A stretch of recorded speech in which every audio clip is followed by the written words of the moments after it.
How to make a plan quickly and easily. Product-based planning. This tutorial will show you how to make quickly and easily a plan using the product-based planning technique and P2ware Planner. To make a plan, open an empty plan using one of the available plan templates.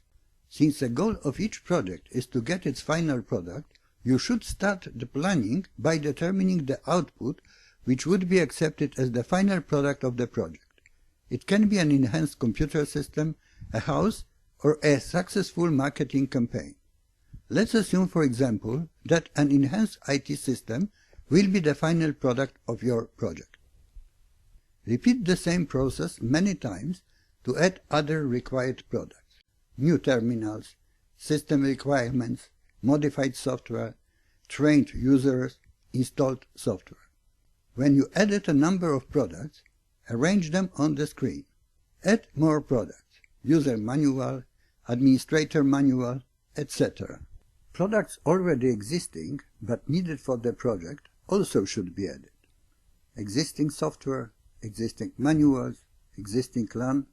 As the number of products on the screen grows, it is worth to group them in a convenient way into so-called collective groupings. Products can be grouped by their physical similarity, a production or delivery method. Let's add a software grouping and connect it with the final product.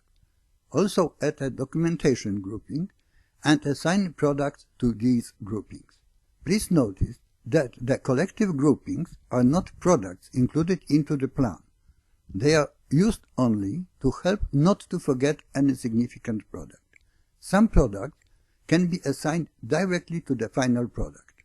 There is a special kind of product called an integration product. To get a tested system, it is not sufficient to get the system components connected together. It is also necessary to assemble them together and carry out an integration test. On the next diagram, called the product flow diagram, these products should be predecessor of this integration product. When the product breakdown structure diagram becomes too wide, it is useful to change organization of some products on the diagram into clusters. As it was mentioned, some products already exist or would be created outside the control of the plan being created. Such products are called external products and are usually shown as ellipses. All identified products should be described. You can write their product descriptions by typing a part by part in relevant fields in the Properties window, or you can use Product Editor. Please notice that you can enter at once parts of descriptions of many products selected on the diagram. The next step of the product-based planning is creating a product flow diagram, showing an order in which the products should be created or delivered. Please notice that when you open Product Flow Diagram view for the first time, there are only the integration product and its predecessor visible in the main diagram area. Other products, without the products groupings, are situated in the store.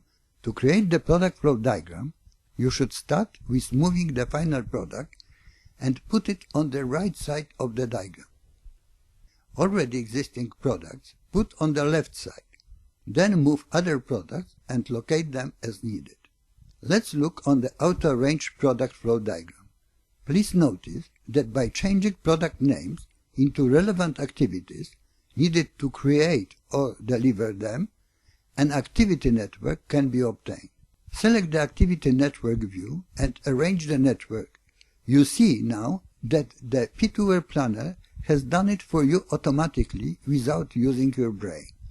Activity names have been created by adding to product names the word creation for simple products and delivery for external products.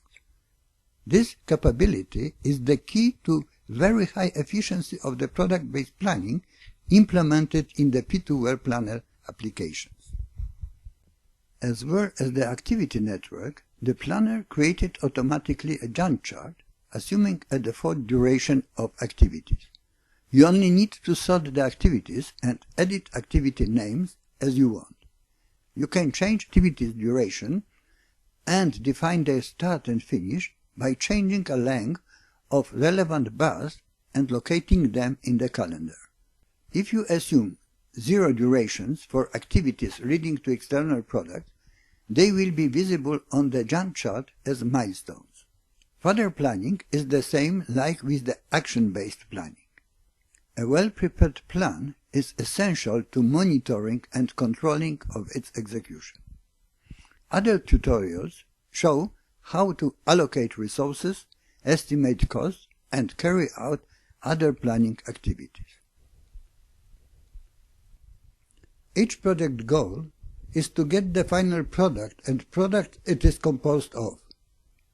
Project products can be tangible or intangible, services, artifacts, or functionalities. Since the same product can be obtained as a result of different activity, there is no need to define activities in the early phase of the planning. The product breakdown structure helps to identify all main products needed for the project completion. All products should have product descriptions with a proper level of details, not to be too general or excessively detailed. The product flow diagram is the basis for the logic of the activity network and Gantt chart, so P2ware Planner creates them automatically. The product-based planning ensures that in the plan there are no unnecessary activities. The activity network and the Gantt chart created with the product-based planning are used in the same way as those created with the activity-based planning. Please notice that the planning approach presented in this tutorial allows for shortening the planning time many times in comparison to the traditional activity-based planning. Would you like, as many others, to make your plans easily and effectively, produce reports within a minute, save time and money, enhance a teamwork, become a better project or program manager, or develop a project, program and portfolio office? Please visit our website or write to us. Together we will find the best solution for you. Wiesław Kosieracki, President of P2ware Limited.